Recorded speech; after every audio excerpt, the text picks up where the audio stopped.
Поздно вечером в канун Рождества 1885 года в маленьком фермерском городке Сенека, штат Иллинойс, загорелась женщина по имени Матильда Руни. Она находилась одна на кухне, когда это случилось. Пламя мгновенно испепелило все ее тело, кроме ног. Происшествие также унесло жизнь ее мужа Патрика, он спал в другой комнате. Следствие так и не смогло обнаружить источник возгорания. Здравствуйте, сегодня мы расскажем вам про такое паранормальное явление, как самовозгорание. Описание спонтанного возгорания человека датируется 17 веком, с большим количеством случаев, зарегистрированных в 19 веке и небольшим в 20 и 21 веках. Всего зафиксировано несколько сотен возможных случаев.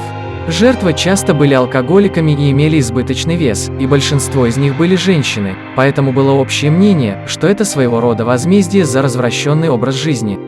Теперь к важному вопросу, реально ли самовозгорание человека?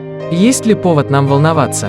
Ни одна из предложенных научных теорий не подтверждает возможность самовозгорания тела человека. Раньше полагали, что результатом непроизвольного возгорания мог послужить дисбаланс жидкости внутри организма, но впоследствии от этой теории отказались. Другой вариант предполагал, что человек сильно пропитывался алкоголем и его тело превращалось в ходячую бочку пороха.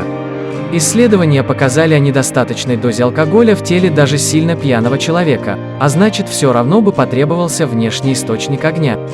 Уже в 20 веке ученые-криминалисты нашли возможную причину самовозгорания.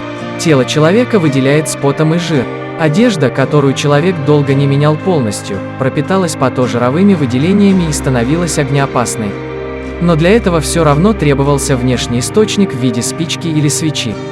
Учитывая, что самовозгорающиеся люди были еще и алкоголиками, нетрудно было установить, что виной всему банальная человеческая халатность. Люди при алкогольном опьянении сами устраивали пожар, например, засыпались сигаретой, а огонь уже уничтожал все следы источника возгорания. На этом все. А какие причины самовозгорания людей знаете вы? Верите ли вы в сверхъестественные обстоятельства или это вина самих людей? Расскажите нам в комментариях, какие истории слышали вы. Подписывайтесь на канал и ставьте лайки, если вам понравилось видео. До новых встреч!